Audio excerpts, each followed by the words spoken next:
Come with me to a magical place where being labeled the pork queen is a compliment, where being nice is just a way of life, and where all leaders of the free world must pass through. Welcome to Iowa. Whether you're a current Iowan, an Iowa expat, or an Iowan at heart, this show is for you. This is the Iowa Podcast. Real Iowans, real talk, no drama.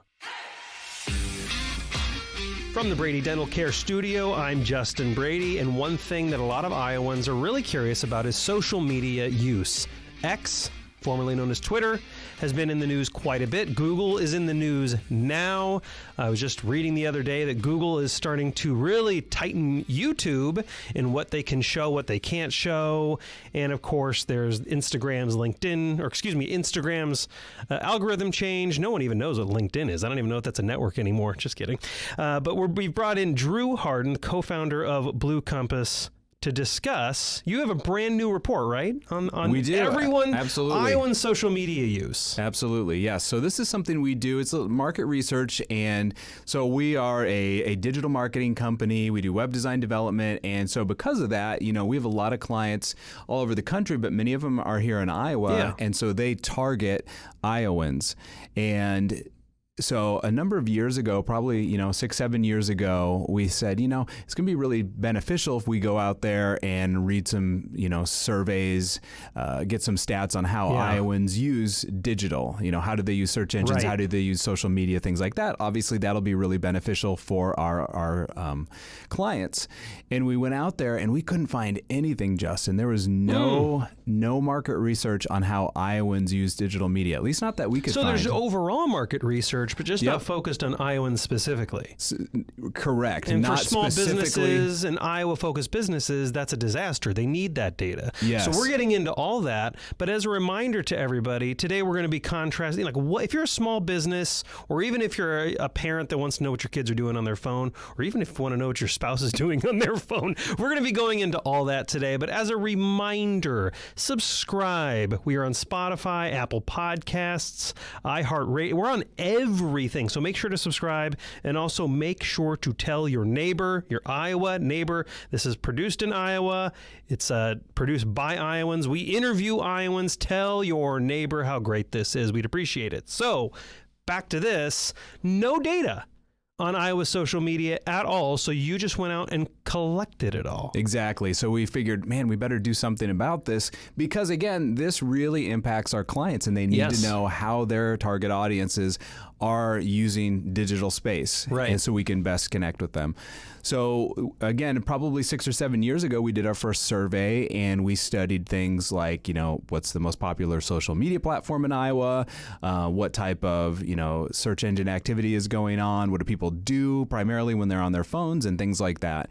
And it became really helpful to us. So we continued to do it. And this is, probably the, 5th or 6th survey that we've done. Oh, wow. And you started when? When did you probably start? Started in 2017, I would say. Yeah, okay. Probably 2017. And we've just recently got back the data from our latest survey about how Iowans use digital. All right, what's the winner then? Let's get into it. What's the platform that and I know you have age demographic. It's very, very detailed report. It's like 10 pages, I think.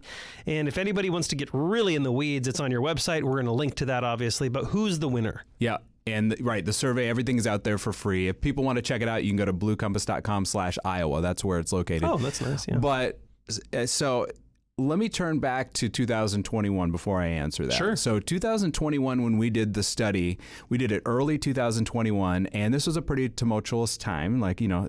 Now is too in some ways. It was kind of a crazy time, and we noticed that social media activity just overall for Iowans was down over the past few years. So like 2020, 2021, activity started to go down. And Facebook at that time, we've always found that Facebook is the #1 platform in Iowa.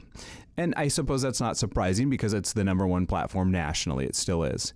But in Iowa, Facebook has always just been crazy stats. Like Iowans love their Facebook. Mm-hmm. And so in 2021 was the first time we actually started to see a slight decrease in that usage. Facebook was still number one, but overall, almost all of the social platforms saw decreased usage than a couple years prior to that. And again, in looking at this, we think that was probably because of just all the negativity out there. You know, an election had just happened, all the COVID stuff. There was a lot of distrust. And when we surveyed Iowans back then, and this survey that we do is ages 18 to 44, and we survey, you know, so the younger, some older. And back then, 4% of Iowans said, hey, I'm done with social media. Wow.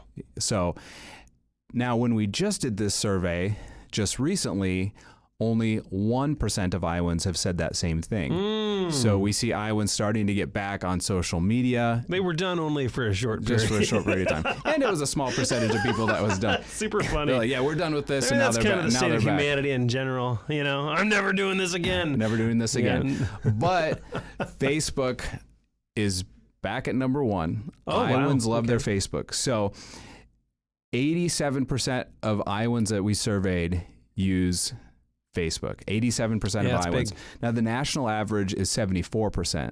So that's quite a bit more. Yeah. Iowans just love their Facebook, and we've seen that every time that we've done this. Iowans love their Facebook. It's a great question. Do you have any theories? I mean, based on your report, yes. And can I make a guess then, based on your report? Okay, so based on your report, I'm guessing it's because Iowans are a little bit more family oriented than other than the coasts are, and that happens to be the number one use of Facebook. That would be my guess. I think that's part of it. Absolutely. I think that maybe is the main part of it. And another thing we did in the study that you may have seen, Justin, is we asked, hey, what's the number one thing you do when you get on social media? And, you know, is it going out and you know, watching things, having fun, doing this or that? But yeah, Iowans answered the number one thing that they do on social media is connecting with friends and connecting with family. So, I mean, that is kind of nice. That's originally what social media was for. Yeah. Remember those days.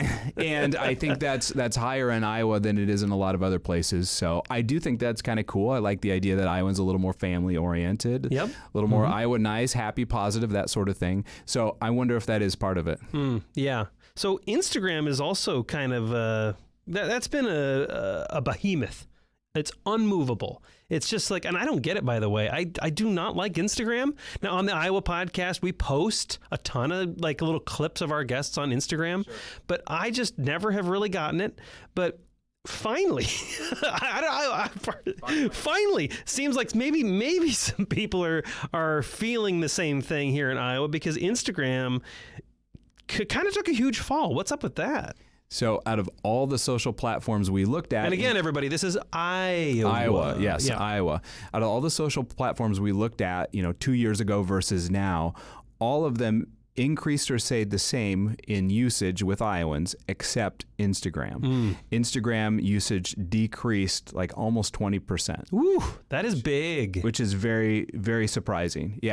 Yeah, I didn't anticipate that. But yeah, maybe your dislike is spreading. Maybe it's you. Maybe you're spreading the negative word about Instagram. Maybe that was the answer. That's got to be it. So I think that is interesting because we've seen Instagram really, really increase over the past, 5 to 7 years. So this is the first time it's decreased. Now, is that the algorithm change? Because in your report, you mentioned that they pushed and pulled and tweaked the algorithm in Instagram a little bit. Is that like maybe people ran for the hills and went over to, because Snapchat grew, right? Snapchat grew and then quite a bit. TikTok grew. Yep. So are people leaving Instagram for the algorithm change to go over to Snapchat and TikTok? Is this what we're seeing? Yeah. Snapchat is the second most used social media in Iowa right now. That's crazy, because I don't even have an account. Yeah. Obviously super popular with younger people. I mean, 18 to 24 by and far the most used. I mean, very popular.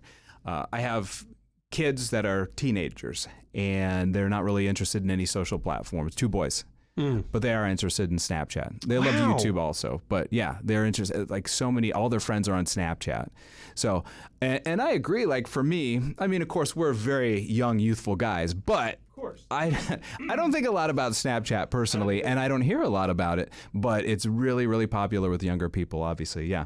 But Instagram has decreased. So Instagram right now is Iowa's third most used social platform, and it's decreased quite a bit. So you asked, why? That's amazing. Why? I think part of it might be because of the algorithm change that you mentioned. Snapchat used to be timeline based. So in other words, Instagram. Instagram used to be timeline based. So when you would post, you would see content just based on who you followed and when it was posted. Yeah. And now, the algorithm has changed, so it gives you what it wants to give you, or at least, or what it thinks you want to see. And I think some people have been frustrated at that because it's changed the content cadence that they're used to seeing. And another reason, Justin, might be because of the proliferation of ads. There are a lot of ads on Instagram. Yeah. Sometimes they're perfectly targeted and they're actually helpful, but there's quite a bit, and that has increased a lot over the past few years too. So we wonder if it's some of those factors. Sure. That actually makes a lot of sense because I know that one of the things, at least on X, I don't know how much time we're going to spend on that, but X, formerly known as Twitter, it's like way long, the shorter name, but also now it's longer because we always have to say formerly known as. Right. But I know that one of the things they changed or slightly adjusted is the For You feed, and now there's the chronological feed. Like they made that way easier. Yes. And they did two things. Like they brought back chronological because that's what people wanted, but they also improved For You substantially. And so as soon as they changed it, I actually used chronological for maybe a few weeks. Now I use For You because their algorithm is so good and it's constantly serving me really good content that I want. Like it used to be just serving me just polarizing, terrible content all the time. I actually got off of Twitter for a long time. It's just a junk platform. And now it's just always positive. It's entrepreneurial stuff. It's encouraging stuff nonstop. I actually like it a lot better. LinkedIn. We got to talk about LinkedIn. Does anybody even use it anymore outside of like the cringy salespeople? Like, I'm sorry, but like, is it dead yet? I actually like LinkedIn quite a bit. And the reason I like it is don't encourage them, Drew. Don't encourage it. So LinkedIn is the 7th most popular social media of Iowans. So I don't know that it's flourishing. Are there even? So there are 7 total social media platforms, right? So I think a lot of people feel the same way as you. The reason I like it is I really like, positive thinking, entrepreneurial, motivational, things like that. Yeah, and to me, when I post that type of content on LinkedIn, it does pretty well. And so I really like that about it. It's also a place where in my opinion, some of the more negative, like political stuff, you don't see as much of it just because it's a little more professional and people have their real names on there. But you're right. There's a lot of sales on there. I get so many messages that are sales, which is kind of annoying. And I almost never look through my feed. Maybe look at the first post that comes up. Yeah. But I almost never look through any social media feed. What? What do you do? I'm much more interested in posting than consuming. And I will occasionally. From a brand standpoint, sure. But, some of the you mentioned X, how it's getting better to you and you're enjoying some of that content. I think I've experienced some of that too. But so many of the platforms, regardless of who you follow, the algorithms will just serve you stuff that's negative or you're not interested in it. And I don't always find a lot of value in it. And so I try to focus a little more on posting personally. And that's just a personal preference. But I'm more of a LinkedIn fan than you are, I guess. Yeah. Now, I did see that in all the news, obviously, Twitter, X, very tumultuous, right? Lots of negative press, lots of changes. Everything has basically, for those that don't know, I don't know how you couldn't know at this point, but Elon Musk, the Tesla guy, SpaceX guy, bought Twitter, killed off the bird. Now it's called X. Same technology, just different name. So a lot of people have been predicting its demise and saying it's not going to make it.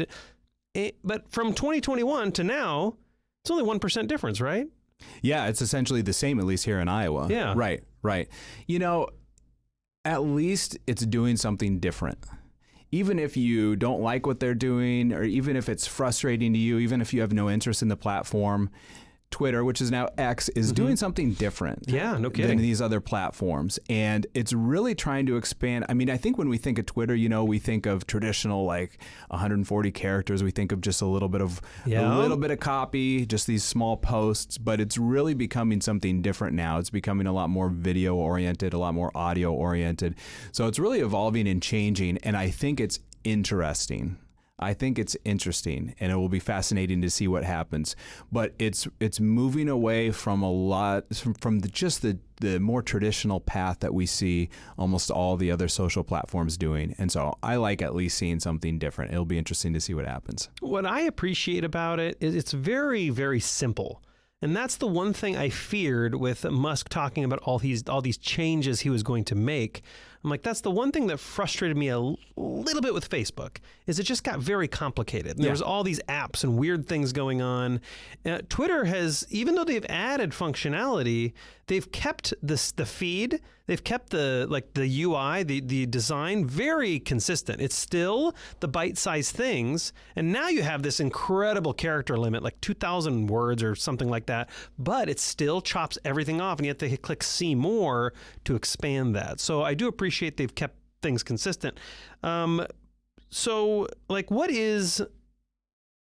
you mentioned distrust earlier, and I want to go back to that because there, like you said, during the pandemic, politics, there's been this big fluctuation in trust, and something very interesting stuck out to me in your report, because I think the idea is, especially for small businesses, I'm going to talk to you, small business owners. I think there's this idea that as a small business, I cannot compete with the national people with the billion-dollar budgets. Is that actually, but with the mistrust thing, people don't trust the big players anymore. Now they trust the local people. Is this a huge opportunity for local businesses on social media? I think so. And like you said, I mean, I'm a small business owner. It is difficult to compete with the really big brands that have huge, huge budgets. And the tech giants don't necessarily help that. I mean, you go to some place like Google, and a lot of the times, just because a brand has a well-known name, it's going to rank higher than you are, regardless of the content and quality. That's sometimes a frustration you see with search engine optimization. And so that is frustrating. What we found is Iowans said that the number one type of post that they don't trust on social media is news. So 46% of Iowans say they do not trust posts from the news. I mean, that's big. 46. That's very big. 44% said they don't trust ads. Yeah. And then the third most mistrusted source on social media is corporations. Wow. So, obviously larger businesses, things like that. And local businesses, so smaller businesses, there was only a 7% distrust. So for smaller businesses, yeah, I think, Justin, that is positive and encouraging. And I love small business. I mean, small business is the backbone of our economy. And I love seeing people be more trusting of small business. I think that's encouraging for smaller organizations. And so, again, that kind of almost goes back to that Iowa Nice, more family and friends oriented thing as well. I thought that was encouraging. Well, yeah, but what this is telling me is that I think most small businesses, to be honest, Drew, like, I'm in comms, and I mean, this is really good information. This confirms a few things we're doing on the Iowa podcast, right? Sure. But ads, big brands, corporations, and news take up most of the oxygen on social media. That's who has the resources. That's who's posting often. However, what your report says, at least in Iowa, is that all that money, all that time they're spending on social media doesn't necessarily have the impact it probably should here in Iowa. What has a lot of impact is when a small business with one location posts something, the trust in that post is way, way higher than the news organizations and the brands and the major ad campaigns. I think it comes down to authenticity. And as time has gone on, things have changed. I mean, it used to be just a few news sources, and we just had traditional media. And I think people more and more can identify and understand like what's authentic. If you see an actor on TV, endorsing a product or something like that, it just doesn't mean as much anymore as maybe just someone, a regular person on their social media feeds posting about something that they liked. I think that authenticity, and I think a lot of younger people are noticing this too. I mean, you see like, influencer marketing, and you see a lot more, the rise of video on social media. It's like sometimes now when you see a video that's not well lit, it's not particularly well shot, that's almost more authentic and better than the Hollywood productions. Right. And there's almost more credibility to it. And I think that's really true of younger people as well. And so I do think that's a shift that's fascinating. Yeah, you're absolutely right. It's I was just thinking about that the other day. When you see the highly produced things, it's almost less trust. And when you see kind of the crappy video, to a point, I'm not telling people to shoot crappy video. You should be polished, but that authenticity really matters. And if it's like a local business that you can smell, touch, feel, and talk to, and you see them posting, that's real, or at least you assume that's real. I imagine with like AI tools, GPT-4, it's able to create like fake videos. It's able to create a very realistic looking video. None of it's real. Like photos, it's able to write. I imagine as more of that stuff makes its way onto the web, the more important it will be for local businesses to keep posting stuff on social media. Yes? You think back to, Hollywood blockbuster movies in the 70s and the 80s and the 90s. And when we saw those, we were like, oh my gosh, that was so amazing. Did you see the Independence Day, something like that? And now you watch it and you're like, oh, that's kind of cheesy because I can tell that was fake, right? But back then we really couldn't tell. Will the same thing happen with all the AI videos and photos and things like that in 10 years and 20 years and 30 years? And will it be more evident that it's fake then? Right. Probably so. And I think, you're right. It's like, if it's super easy for us to make a AI photo or video or something like that, and how much more valuable and authentic is it if you can actually just make a real video? Yeah. And that's one of the things, Justin, we see with all the websites that we create and we monitor, and we get more quality traffic to come to our clients' websites. And as we do that, we run a lot of tests on just like the images that are there. And we run many A/B tests both on social media and on websites that time and time again show people give more clicks to, they spend more time with photos that are real, not stock photos. Because we all know when we see a stock photo, it's not real, it's not authentic. And so we tell our clients, if you have to use stock photos, fine. But if you can get real authentic photos, even if they look old and you shot them on your old iPhone 8, even if they're not quite perfect, we almost always see a better reaction, a better engagement from website visitors when it's a real photo instead of that fake family photo that everyone knows isn't real. Real trumps fake. Yes. But there is obviously, there's probably like a sliding scale. Like obviously if the photo's super crappy, it doesn't work for you. But in general, if you're going to pick real or fake, pick real. Some cell phones these days actually have pretty good cameras, so pick real over fake. Yeah. So you mentioned earlier Google. And I think I know a lot of small businesses for sure, because I'm in comms, you're in marketing. There's, you're in the digital marketing space. So we kind of understand this a little bit, but a lot of local businesses don't really understand that Google can be nudged, for lack of a better term. Like, you're not a victim to Google, and you can tell it to rank your content in a certain way. A lot of these small businesses have far more control over search results than they think. And so one fascinating thing is Google, for all the negative and positive publicity it's had, it's being sued as we discuss this. People are like, oh, I'm never going to use Google again. I'm going to go DuckDuckGo, or I'm going to go Bing. Google, what's the percentage there? They still own almost the entire search market. 97% of Iowans use Google. So it's crazy. the most used digital service in Iowa. And far and above Bing or DuckDuckGo or anything like that. So, for better or worse. So if you want to reach Iowans, one of the best ways is Google. And I think ultimately the best way is a really high quality, well-written, valuable web page that speaks to your target audience. And that's what search engine optimization is all about. It's really about, it's not a bunch of, tricks and code and things like that to get Google to do what you want, but it's creating real value for your target audience. It's serving them with something that they want. It's so powerful. We see the best traffic comes from organic Google searches, not paid Google searches, but organic Google searches.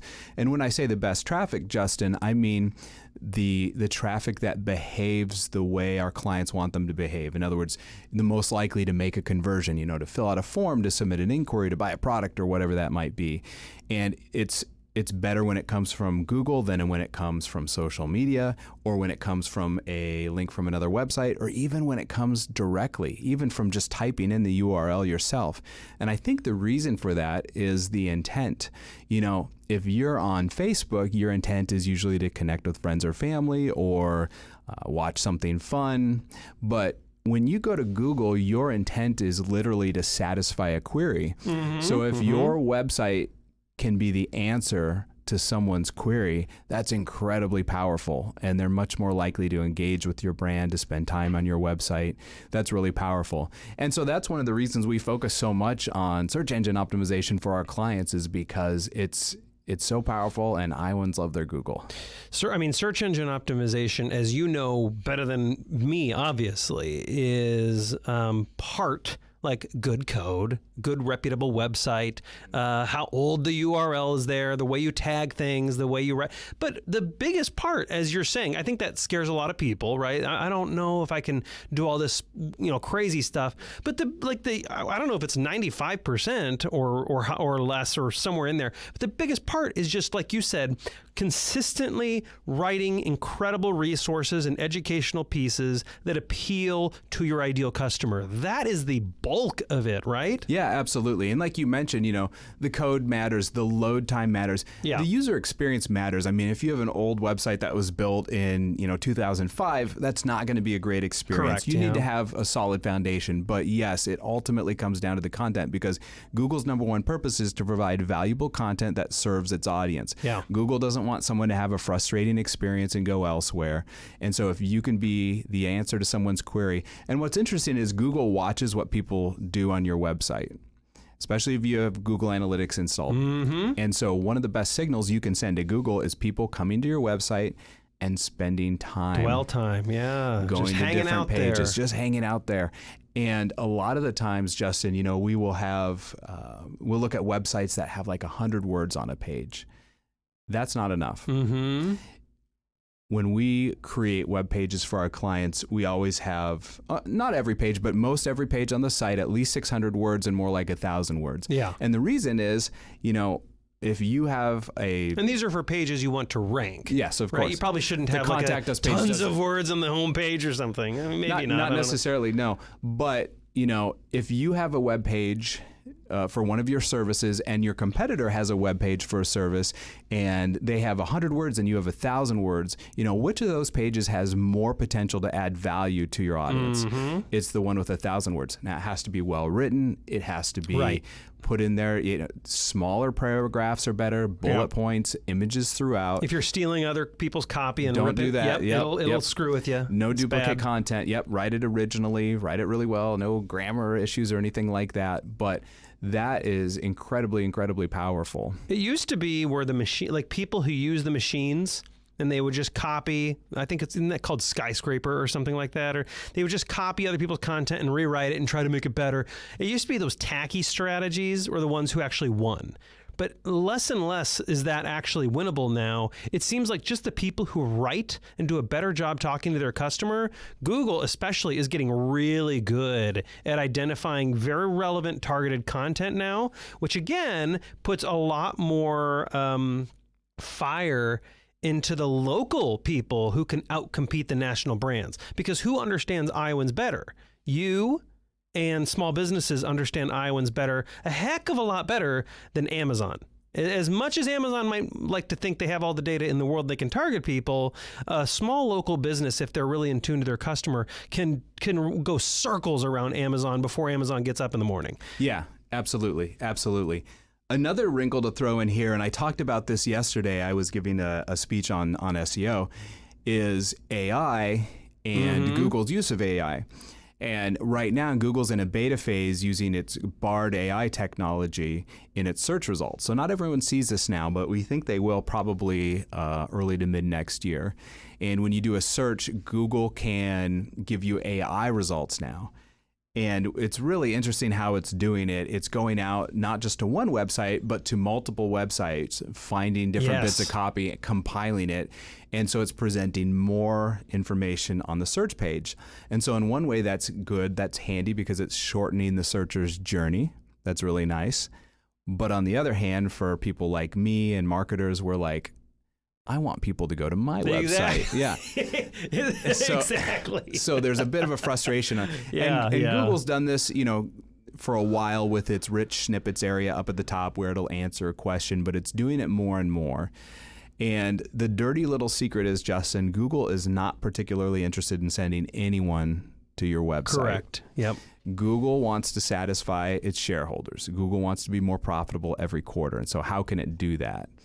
And a lot of times that's not sending people to your website because it takes them off of Google's platform. Yep. And so one of the things we're working with our clients to consider is, let's think about Google not just as a place to send people to your website where they can find you, but let's think of Google as a place where you can post your information, hopefully intrigue your target audience, get a little brand awareness, and hook them so they'll come back to your website for more. And your report also made this interesting point, and we're a little over time, so I'll just speed this up, but your report also notated that people are not necessarily buying on social media. They're certainly buying, right? You have metrics that shows a lot of them buy through Facebook is the number one thing if you're selling a product. You have those metrics. But what was interesting in your report is that they're using social media to inspire them to make buying decisions, and then they are leaving their house or going on another channel to buy those things. Yeah. So local retailers here in Iowa, brick and mortar stores,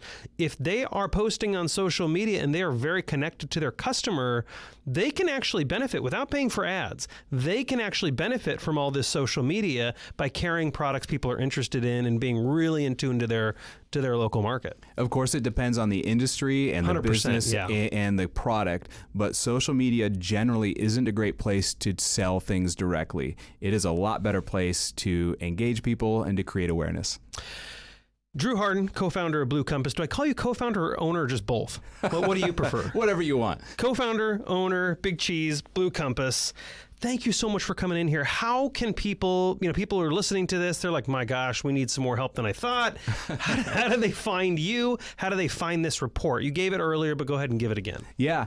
So if you want to check out the report, it's at bluecompass.com/Iowa. And if you want to check us out, bluecompass.com. You can reach out to us there. If you want to get a hold of me, you can find me on bluecompass.com, or you can go to drewharden.com. Harden, and I'm on pretty much every social media as well, especially LinkedIn, unlike you. I'm on LinkedIn. I'm there. I'm just kind of wondering if it's going to die soon. I don't know. We'll see what happens. I've been getting some weird DMs too, and I'm just like, oh my gosh, what is going on? Drew Harden, co-founder of Blue Compass, thank you so much for coming on the Iowa podcast. Appreciate it, Justin. Thank you. And to my fellow Iowans, Iowa expats, and Iowans at heart, thanks for listening and subscribing to the Iowa podcast.